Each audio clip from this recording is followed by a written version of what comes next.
این کودکان هر روز برای رفت و آمد به مکتب 12 کیلومتر راه می روند. راهی که بر زمین دوره ناهموار و پر از آبولای است. خوانندگان از صنف 9 بالا از این هم بیشتر 18 کیلومتر راه طی میکنند.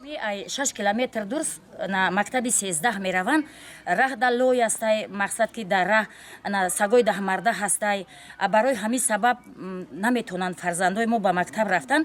مقصد با بالای این خیل کارو این خیل مشکلیو مقصد ما را با سود دادن، ما را سود 150 سومون اشتراف کردند. برای همین که طلبا فرزندایش ما مکتب نمیروند. دهه اتفاقی ناحیه وخش 320 خواجگی و حدود 500 خواننده مکتب دارد. از نبود مکتب کودکان به مکتب دهاتی همسایه می روند. از 7 فرزند جمعه‌گل اشورا تنها 2 تایش به مکتب می روند. 2 فرزند من از تعلیم تربیت مادر به خانه بیبیش از سواد عقب نمونه گفته به درسخانه مجبور شده رفتگی است. عذاب میکشند، دختران نمیرفتند مکتب، محضرش ما را سر میکنند، بعد روی پخته ها بعد روی رشقه گرفته می آمدند، ماشینا سرشون میکردند. مونیسه دختر جمعه‌گل بیماری چشم دارد و راه را درست نمیبیند. راه همان دور بود، من هر روز در درون آب زدم، پیکوخی بود، خونه خورده اومدم.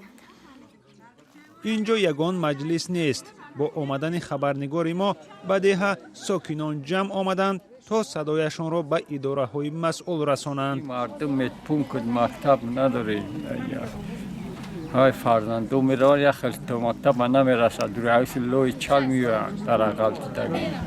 اینا ماشین گذشته نمیتونن در ایره ها. ما چخیل کسالیمون رو به بلنسر میبریم. زنکوی حمیله دور میبریم در راه تولد میکنن. فرزندو همش ای مکتب موندگی هست. با ما پرزیدنت میگه که همشون میگه جناب عالی میگه که مثلا بخونن. در کجا میخونن؟ درم خیلی اغلو. ساکنان ده میگویند بارها به مقامات ناحیه مراجعت کردند ولی وضعشان بهتر نشد. ما رفتیم رئیس پالکوم میگه مکتب تو نکنم نه که طریق حشر میکنم. وجودی حشر نیست. مخمون میجه حشر خریم. سل شش برمونه یک تا صایب پیمون نمیکند به صایب. مقامات ناحیه گفتند که مشکل ساکنان را میدانند ولی کسی حاضر نشد در نزد میکروفون صحبت کند. قبلا مسئولان ریاست معارف ختلان گفته بودند که بر اساس برنامه دولتی باید در همه دهه‌ها مکتب ساخته شوند ولی اعتراف میکنند که برنامه خیلی به کندی اجرا می شود.